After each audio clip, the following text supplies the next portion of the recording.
My name is Corinne Albright, and at 71, I have learned that kindness can be mistaken for permission. People describe me as patient gentle, the sort of woman who remembers birthdays and never leaves a thank you note unsigned. I've lived alone for 6 years now, in a small cottage outside Asheville, ever since my husband Warren passed. I fill the quiet with baking books and a hope I can't quite let go of, that my daughter might one day look at me and truly see her mother again. That morning I ironed my red dress, the one Warren used to say, made me look like December itself. I tied my hair into the soft bun he loved, wrapped the sweet potato casserole in foil, and whispered to my reflection, "This year will be better." I told myself that peace was a choice that family always finds its way back. 2 hours later, I was standing at my daughter's front door on Alder Lane casserole, still warm in my hands. From inside came the hum of laughter, the clink of glass, the rustle of paper. The house glowed gold through the windows, every room pulsing with warmth. When the door opened, Marissa appeared in a silk blouse and a practiced smile. "You can sit on the porch, Mom," she said lightly. "It's heated now." For a moment, I thought she was joking. I looked past her shoulder, 8 chairs around the table, candles burning, children giggling. The kind of Christmas every mother dreams of being part of. "It's just so crowded this year," she added, voice smooth rehearsed. "But don't worry, I'll bring you a plate." The sentence landed softly, but left a mark that would not fade. She took the casserole from my hands, careful not to touch my fingers, and disappeared inside. A few seconds later, the door opened again. She handed me a plastic plate, cold turkey, a spoon of stuffing, one roll, and smiled like she'd done me a kindness. The door closed behind me with a muted click. I sat on the wicker chair, balancing the plate on my knees. Through the window, I watched my family lift their glasses, their laughter rising like a song I once knew by heart. Christmas morning began the way I'd imagined it would. Soft light spilling through the curtains, the air thick with cinnamon and butter. I was up before dawn, polishing Warren's old watch, until the glass caught a faint glimmer from the stove light. He had worn it every Christmas we hosted, always 5 minutes fast, because he hated being late for church. I set it beside the cooling rack and told myself I could almost hear him humming. The sweet potato casserole baked slowly in the oven, its scent wrapping around the kitchen like comfort. It was Marissa's favorite brown sugar pecans and a hint of vanilla. She used to sneak spoonfuls before dinner when she was a teenager. I smiled at the memory and brushed a crumb from my sleeve. My phone buzzed on the counter. A new message from Mr. Duval, my lawyer. "Pending signature on property transfer. Need confirmation before closing." I stared at it for a long moment, thumb hovering above the screen. We'd talked about finalizing the sale of the family home, the one Warren and I built before Marissa was born. I knew she'd wanted to handle the details herself, said she'd already spoken with him, but I hadn't signed anything yet. I slipped the phone into my purse. Not today, I told myself. Not on Christmas. By 7, the casserole was packed and the car warmed. The roads between Hendersonville and Asheville were quiet, the mountains rising like pale shadows against the morning sky. I drove slowly, the red dress folded neatly under my coat to keep it smooth. On the passenger seat lay a bag of wrapped gifts, small things, thoughtful things. As the miles passed, I rehearsed greetings in my head. "Come in. Mom, dinner's almost ready. The kids can't wait to see you." I pictured Marissa smiling, Jason pouring cider, the children running toward me with arms wide open. The closer I came to her house, the more I believed it that maybe this year would be different, that kindness could bridge what silence had built. I didn't know I was driving straight toward the moment that would teach me otherwise. When I reached the house on Alder Lane, every window glowed a soft gold, and laughter spilled out into the cold air. I could see shadows moving across the curtains, people lifting glasses, passing plates, leaning close to speak. For a moment, I let myself believe they were waiting for me. The door opened before I could knock a second time. Marissa's face appeared, framed by perfect hair and too much light. "Mom." "You made it early," she said, voice bright but strained. I didn't want to rush. "I brought your favorite," I said, lifting the casserole. Her smile froze. "Oh, that's sweet, but we might be a little short on space tonight. Jason's co-workers brought their families and the dining table only fits 8. You understand." I looked past her shoulder. There were 10 people at that table, all laughing. The kids were already reaching for another basket of rolls. "I can help set up another chair," I offered. She shook her head quickly. No, Mom, it's fine, really. I made you a plate. It's easier this way." "Easier." She disappeared into the kitchen and came back holding a disposable plate, plastic flimsy, half filled with scraps of turkey, and a single spoon of stuffing. "Here you go," she said gently, as if I were fragile glass. "Thank you," I whispered, trying to keep my voice steady. "You can sit on the porch." We turned the heater on. She smiled, already looking past me toward her guests. "You'll still feel part of things." I stepped outside as she closed the door. Through the window, I saw my gift bag still on the counter unopened. My casserole sat beside it, untouched the foil, beginning to fog. The porch heater hummed quietly. I sat on the wicker chair, the plate balanced on my lap, the smell of butter and rosemary drifting from inside. My grandchildren's laughter reached me through the glass, bright, unbothered, distant.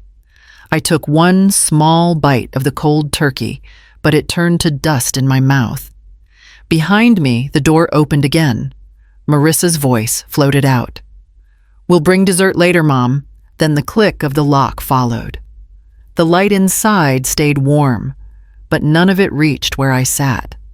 The porch light flickered above me, and the heater hummed its tired rhythm. I held the empty plate in my lap, watching the faint reflection of my own face in the glass door.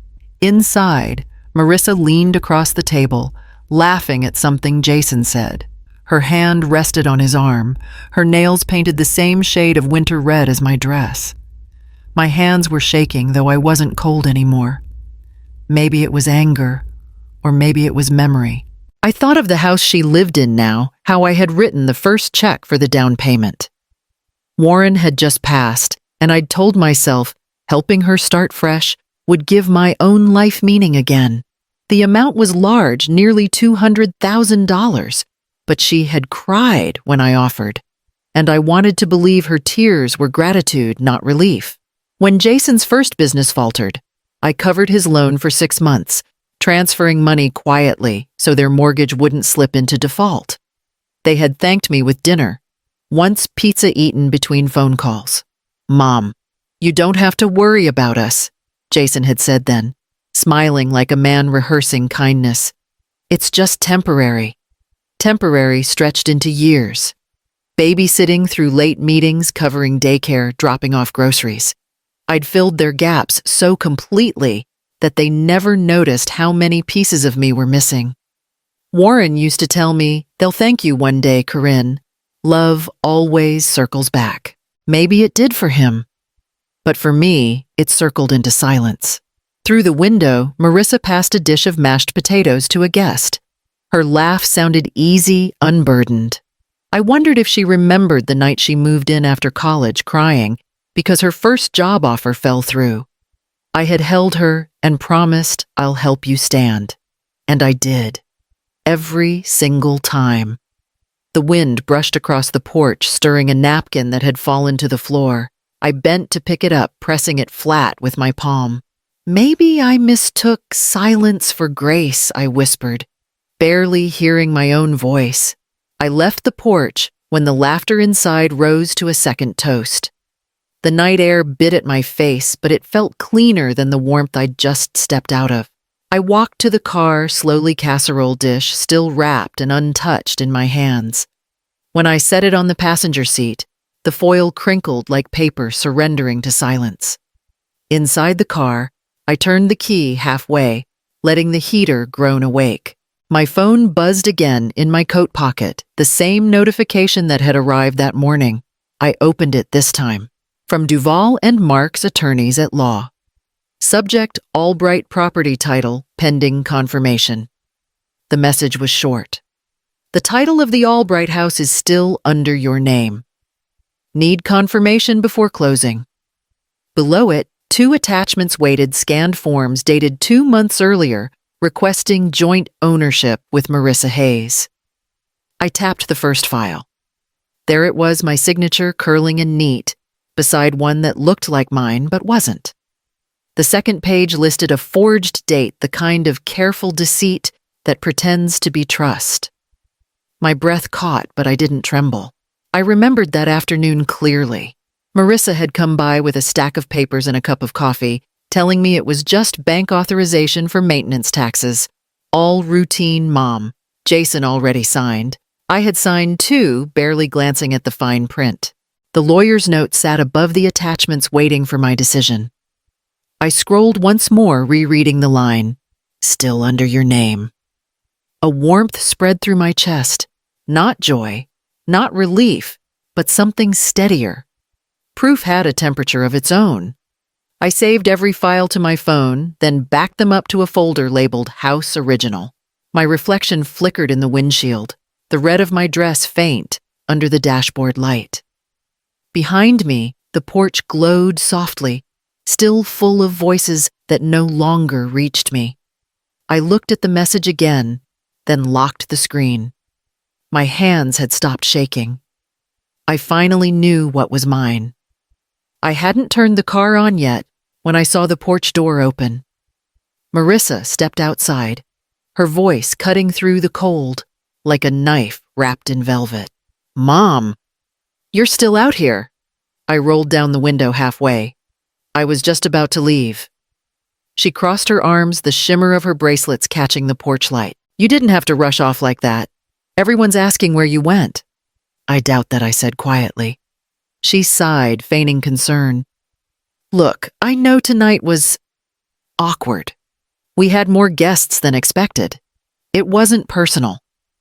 I opened the door and stepped out, my heels crunching against the thin layer of snow. "It felt personal, Marissa." Her smile flickered. "Mom, please don't make this dramatic. You know how people talk. Jason's boss was here. We needed everything to look organized."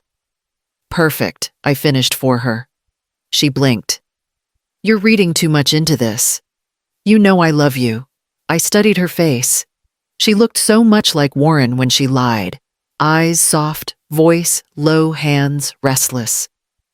"Do you love me or my name on the deed?"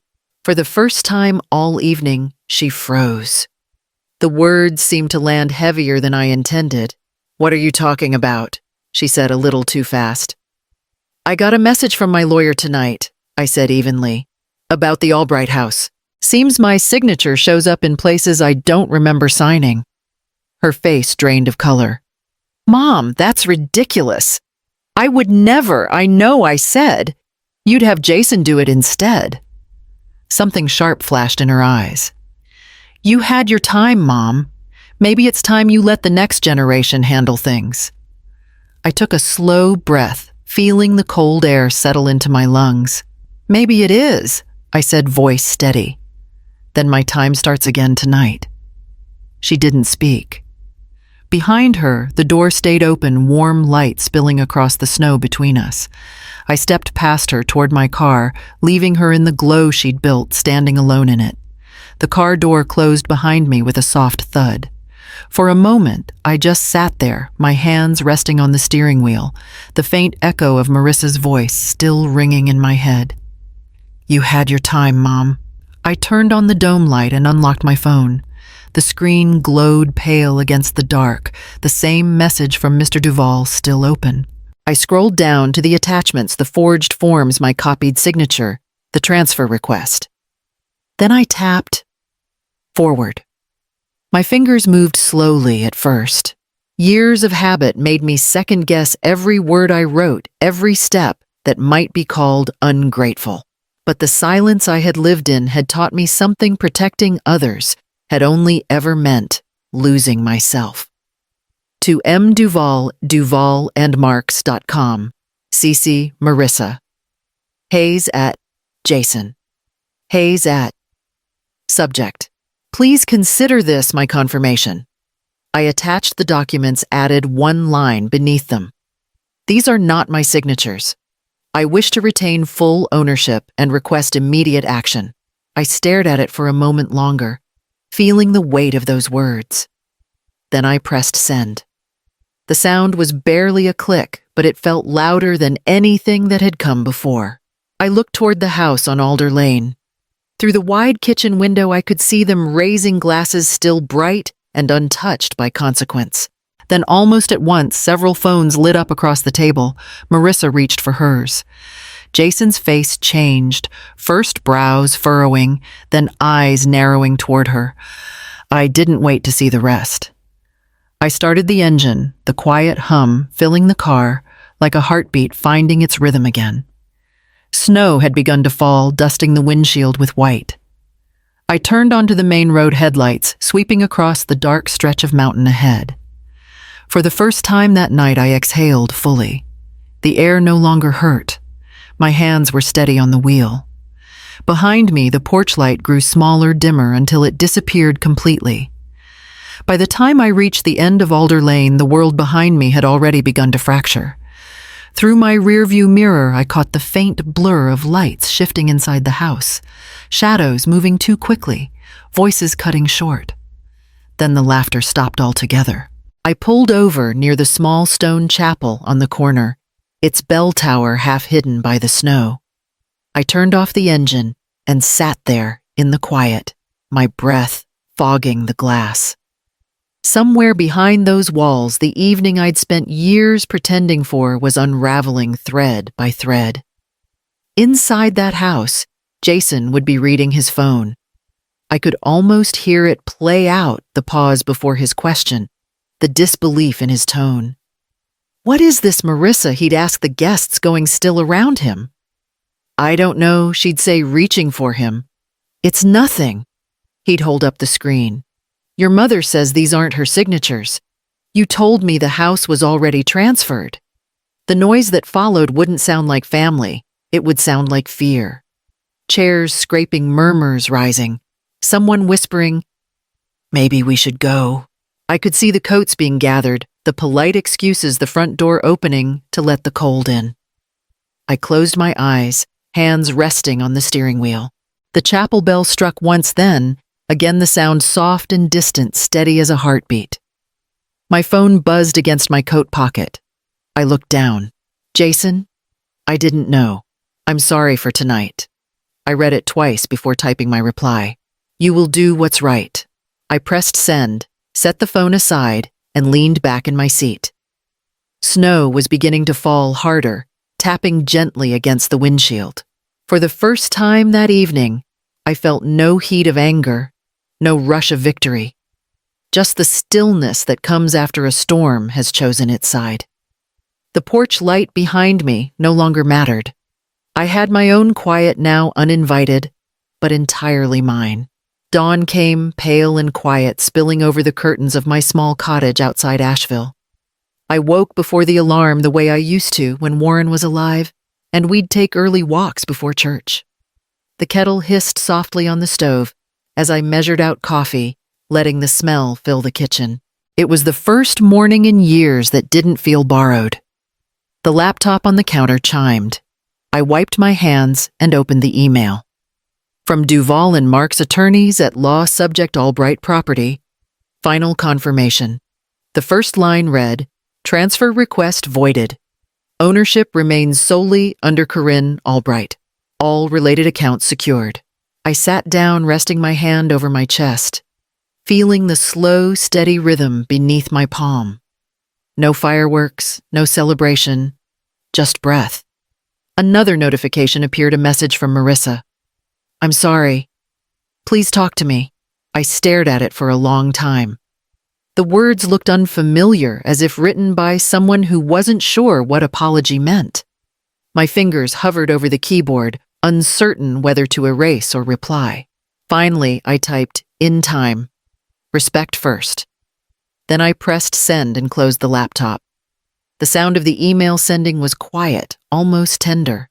I poured the coffee, the mug warm against my palms, and carried it to the porch. The snow outside glowed under a weak winter sun, untouched and blinding in its honesty. Across the field, I could hear the faint hum of morning traffic, the world already moving on. My own reflection shimmered in the window, tired eyes, but steady, unafraid. I thought about the porch on Alder Lane, the plastic plate, the laughter that had once kept me small. Then I looked at the mug in my hands and smiled. This was my table now. The light caught the steam rising from the cup, soft and certain, and for the first time in a long while, I didn't feel like I needed to earn the warmth it gave. 3 weeks passed before the snow melted enough for the workman to drive up the hill to my cottage. He unloaded a small brass porch lamp from the back of his truck, polished and heavy, the kind that would last longer than I ever could. I paid him, thanked him for coming all the way from town, and stood by while he fixed it beside the front door. When he asked what I wanted engraved, I handed him the small note I'd written that morning. He read it once, smiled quietly, and nodded. A few hours later, the words gleamed under the winter light, built by boundaries. Kept by respect. That evening, I waited until the sun dipped below the trees before switching it on. The warm gold spread across the porch, steady and soft. It looked nothing like the light that used to spill from Marissa's dining room. It didn't have to. 2 days later, I heard footsteps crunching on the walkway. My grandchildren appeared at the gate, scarves pulled up to their noses, their breath turning to mist. "Dad dropped us off," the older one said. "Mom said it's fine." I knelt to tie their scarves tighter, my hands trembling only from the cold. "You both grew while I wasn't looking," I said. They grinned and ran to the porch, spinning in the light. Inside, we baked cookies from the old family recipe. They laughed when the dough stuck to their fingers, and I laughed with them until my chest ached from joy instead of grief. Later that night, when they'd gone, my phone buzzed once. A message from Marissa. No words, just a photo of her dining table perfectly set, every chair empty. I stared at it for a moment, then placed the phone face down on the counter. "I don't need a seat there anymore," I whispered. I built my own. Outside, the brass lamp glowed through the thin curtain of snow, not as a warning or defiance, but as something simpler proof that light can belong to the one who finally chooses to keep it.